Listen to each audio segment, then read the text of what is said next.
Isang mapagpalang araw po sa ating lahat. Welcome to my YouTube channel. This is DJ Master.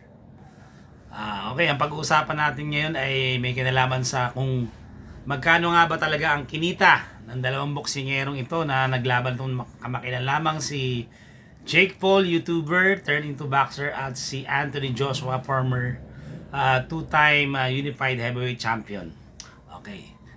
So, balik tanaw tayo ng konti. Ang laban ni Jake Paul at Anthony Joshua ay ginanap sa Kaseya Center sa Miami, Florida, United States, no? Naganap ang labang ito noong Biyernes, December 20, 2025. So, ayan po. Okay, pag-usapan natin, no? By the way, bagamat natalo si Jake Paul, no?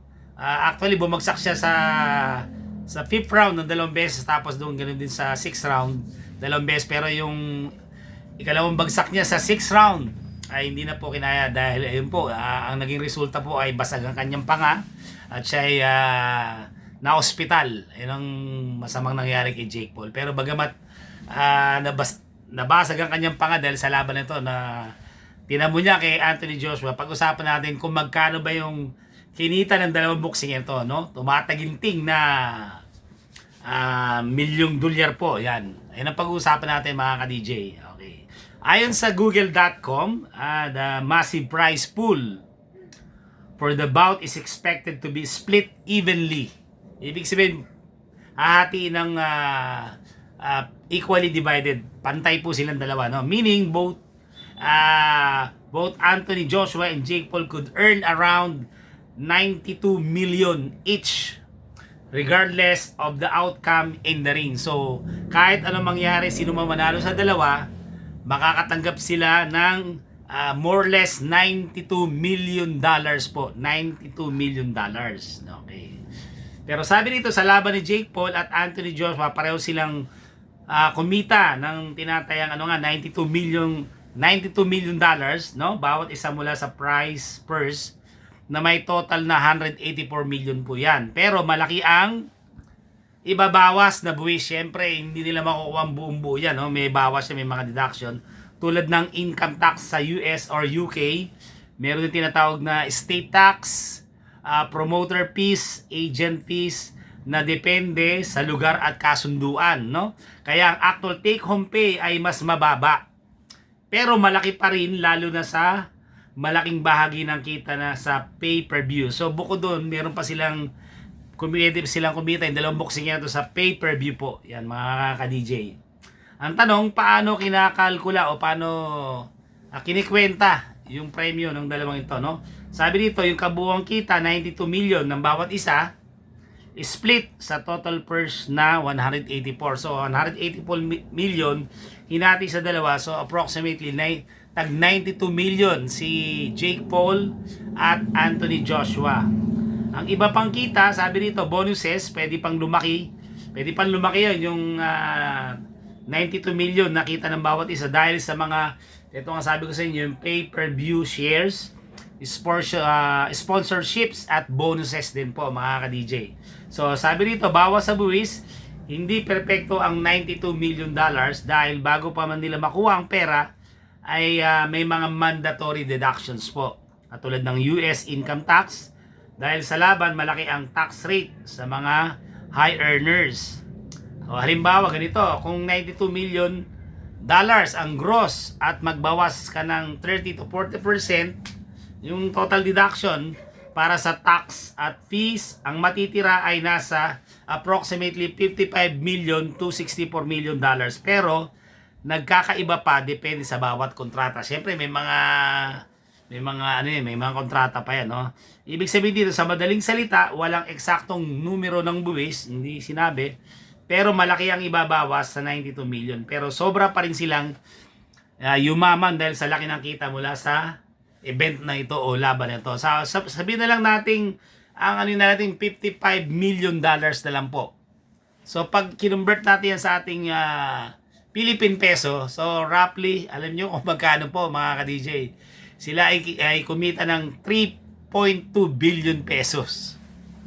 Malaki para sa kinita ni Pacquiao itong nakaraan kasi itong nakaraan alam ko mga 1.2 billion lang po yung kinita ni Manny Pacquiao. Estimate ko lang po yun, no? Kaya ito talaga, bagamat hindi talaga legit na boksingero, no? Ibig sabihin kasi YouTuber lang si Jake Paul na turn into boxer tapos may mga tinalo siya ng mga ilang mga kilalang personalidad na hindi naman ganun talaga mga boksingero. Iba, MMA fighter, tapos nagkaroon siya ng, di ba, ng exhibition with Iron Mike Tyson, si Jake Paul. 58 years old na naman si Tyson, matanda na, wala na sa prime kaya. Ayun, di ba? Tabla nga yung naging, kung di tayo kakamali, naging desisyon. Tapos, tinalo niya itong huli si Julio Cesar Chavez Jr., yung anak ng dating champion na si Julio Cesar Chavez Sr. yon. Kaya lumakas ang loob. At supposed to be dapat na mga kalaban ni Jake Paul dito mga ka-DJ ay si Tank Davis na hindi naman natuloy. No, di hamak maliit yun, exhibition. Kaya dito, ayun, hinamon niya si Anthony Joshua, former unified world heavyweight champion, at hindi na siya tinanggihan kasi bakit? Dahil sa laki ng kikitain.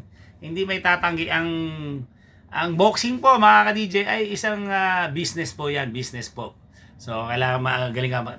Ibig sabihin si Jake Paul kasi malakas sa malakas sa tao, aminin natin sa hindi, malakas ang hatak niya, no? Ang pinanonood, tinatangkilik no? Kahit di naman siya talagang dating boksingero. Kaya ayun, pinatos, maraming nanood.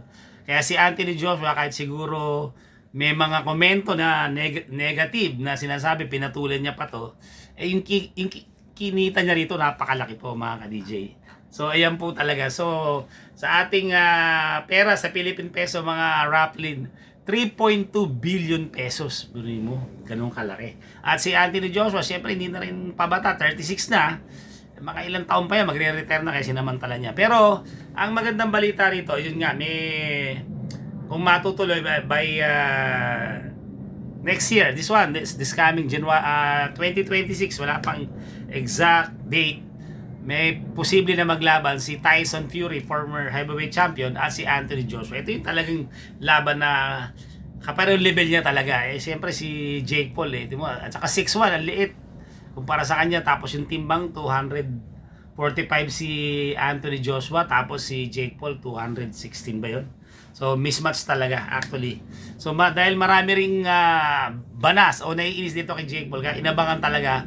Ina-expect na yan, no? Kung paano siya patutulugin ni Anthony Joshua. Yun nga, basag yung panga, hospital lang inabot po. Ayun po mga ka-DJ ating trivia dyan. So, ayan po kayo. Kaya, ganun talaga, ang boxing po talagang business po yan. Kailangan magaling ka mag-promote. Ito nga masama, si Terence Crawford po, di ba, nanalo nga siya kay Canelo, na kung saan siya naging undisputed super middleweight. Pero, ang mabigat po dito, pinagbabayad siya ng, kung nagkakamali, $300,000 ata ng WBC ay naging dahilan para tinanggalan siya ng corona sa WBC kaya hindi na siya undisputed. Ayun daw ang naging dahilan kaya nagretiro na si Terence Crawford. Pero alam mo naman sa boxing anything can happen. Baka lang yan, nagpapataas lang ng presyo baka para may alokin uli siya na mas magandang laban at mas tumaas pa yung kanyang offer. Ayun po. So ayan po mga ka-DJ, sana po ay nabigyan ko kayo ng what do you call this, yung impormasyon tungkol sa kinita talaga. Grabe. So matindi, no? Grabe po, pero malaki talaga yung tax. Actually ako po mismo na naranasan ko yung tax niya sa US mula nung si Donald Trump yung naging presidente, may mga pinatupad na mga pulisiya. Actually ang ko mga 9% yung tax na kinuha sa una kong sweldo sa YouTube sa Philippine Peso. Nabawasan ako ng 9,000. So ang nakuha ko na lang mga 8,000 something po yun. Kaya talagang mabigat po yung tax talaga, pero ganun talaga kasama yan, no? So ayun po, sana po nagustuhan niyo yung aking pinahagi ito pagdating sa kitaan po. Kaya subukan nyo na lumaban. Kakatawa ng YouTuber, kung gusto natin maging boksingero, kung kilala tayo, kung sikat tayo, pwede tayo lumaban. Ako, kikita ka sigurado. Pero abangan natin, no? Abangan nyo po yung magiging laban ng ating pambansang kamao, si Manny Pacquiao. Yan, tututukan natin yan.